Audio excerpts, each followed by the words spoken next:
Sharada jewellers grand opening July 11న సోమాజిగూడలో first ever factory outlet. Degree పూర్తి చేసింది. ఇన్నాళ్ళు కష్టపడి తనను చదివించిన తల్లిదండ్రులకు అండగా ఉండాలనుకుంది. ఫస్ట్ అటెంప్ట్ లోనే మంచి కంపెనీలో జాబ్ సంపాదించింది. కోరుకున్నవన్నీ జరుగుతున్నాయి.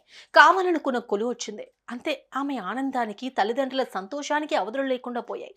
మరికొద్ది రోజుల్లోనే జాయినింగ్ అనగా మృత్యువు ఆమెను కబలించింది. అనంత లోకాలకు పంపించేసింది.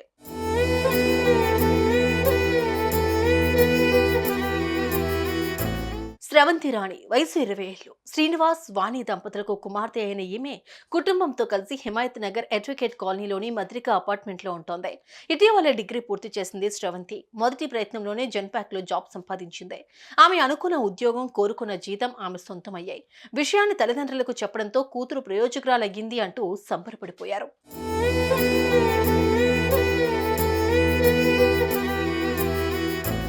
ఉద్యోగంలో జాయిన్ అవ్వడానికి కొద్ది కాలమే మిగిలింది. ఆలోపు ఏడుకొండలవాడిని దర్శించుకోవాలనుకుంది.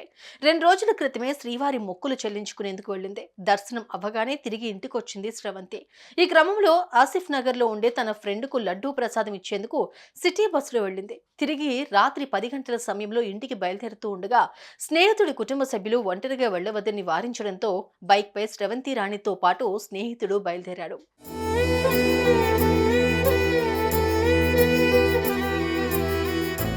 స్రవంతి బైక్ నడుపుతూ ఉండగా ఆమె ఫ్రెండ్ వెనుక కూర్చున్నాడు. ఇంతలోనే వారి bike Asif Nagar oil mill సమీపంలోని ఇండియన్ ఆయిల్ పెట్రోల్ బంక్ వరకు వెళ్లగా అతివేగంగా వచ్చిన ఆర్టీసీ సిటీ బస్సు వీరిని ఢీకొట్టింది. యువతి బస్సు కింద పడి తీవ్రంగా గాయపడింది. స్థానికులు వెంటనే ఆమెను ఓ ప్రైవేటు ఆసుపత్రికి తరలించగా అప్పటికే మృతి చెందినట్లు డాక్టర్లు తెలిపారు. బస్సు డ్రైవర్ మహమ్మద్ అబ్దుల్ కరీంను పోలీసులు అదుపులోకి తీసుకున్నారు.